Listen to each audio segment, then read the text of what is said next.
नमस्कार, जय श्री राम। कथा पर चलने से पहले चैनल को सब्सक्राइब कर लें और लाइक अवश्य करें, कमेंट अवश्य करें। धन्यवाद। चलिए चलते कथा की तरफ। सीता जी को वनवास हो गया।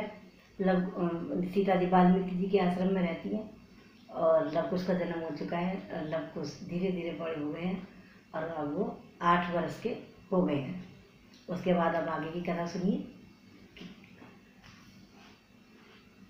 सीता के वनवास को बीत गए कुछ वर्ष, सीतापति के हृदय का गया नहीं संघर्ष। गुरु आश्रम में एक दिन बैठे थे सुखकंद, योग वशिष्ठ महान मुनि कहते थे सानंद। अनिल अनल जल धरणी नभ इन सब का कर मेल, विश्व नियंता ने किया निर्मित यह जग खेल। चैतन्य और जड़ भागों में बांटा संपूर्ण सृष्टि को है, नियमित विधान के भीतर ही रखा संपूर्ण सृष्टि को है। निर्माण किए हैं पंच तत्व तो निर्माण किए हैं पंच तत्व तो 10 इंद्रियां बनाई है।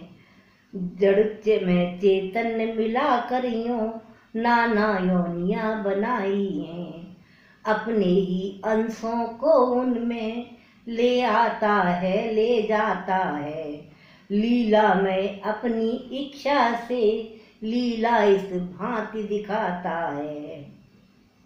अंश मिला जब प्रकृति से तब कहलाया जीव, ज्ञान हुआ तो हो गया वही करुणासी।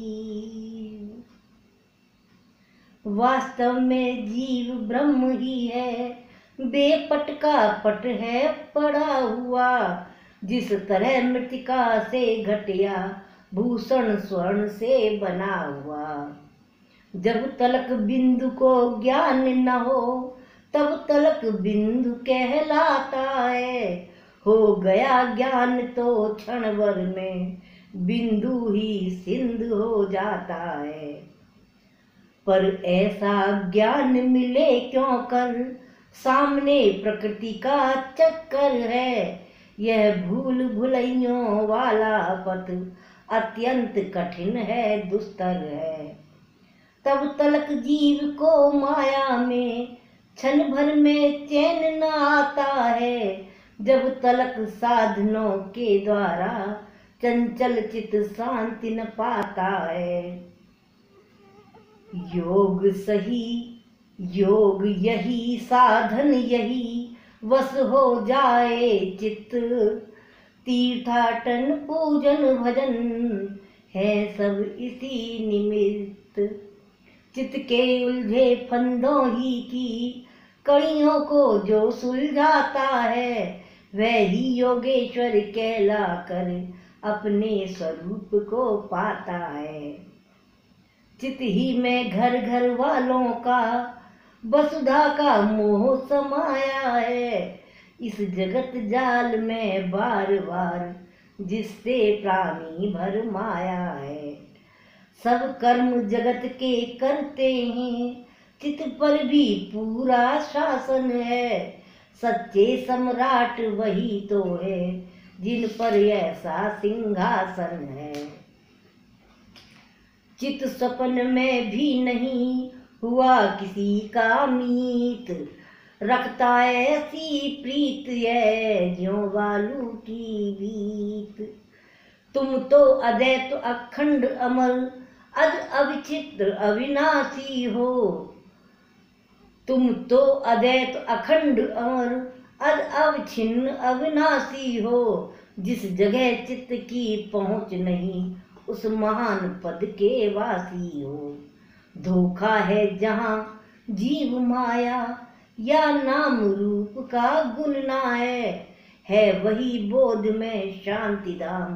कहना है जहाँ न सुनना है।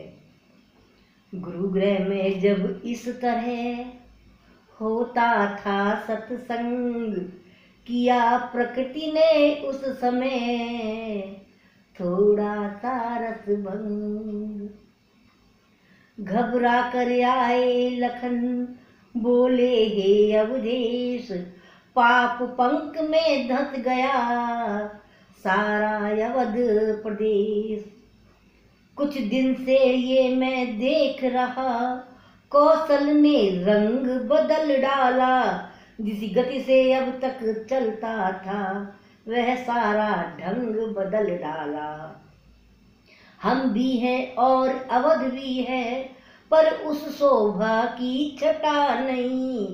अपने अपने कर्तव्यों का अब ध्यान प्रजा को रहा नहीं। जिसके प्रताप से सृष्टि नियमित प्रकार से चलता था, जिसके शासन से शासित हो सूरज चढ़ता था ढलता था।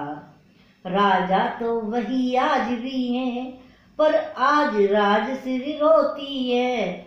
सावन में लुएं चलती हैं, फागुन में वर्षा होती है। वर्णाश्रम धर्म कर्म बदले, कुछ नीति नियम बंधन न रहा। वह निस न रही वह दिन न रहे, वह श्रम न रहा वह जन न रहा।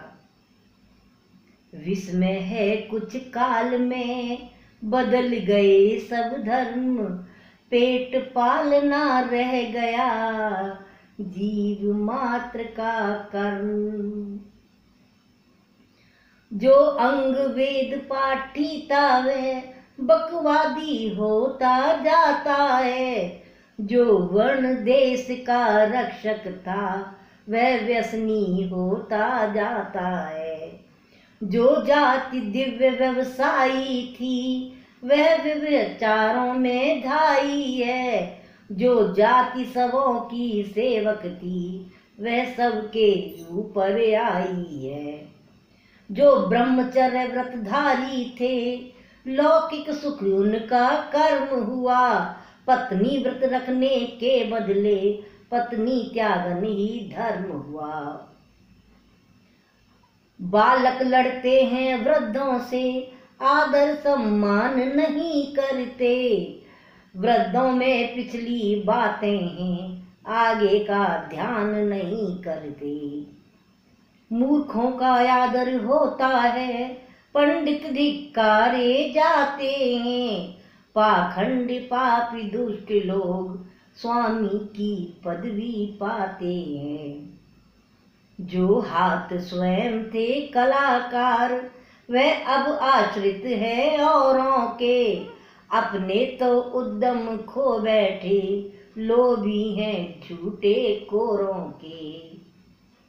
केवल मौखिक ही नहीं कहता हूँ मैं नाथ, देता एक प्रमाण हूँ समाचार के साथ।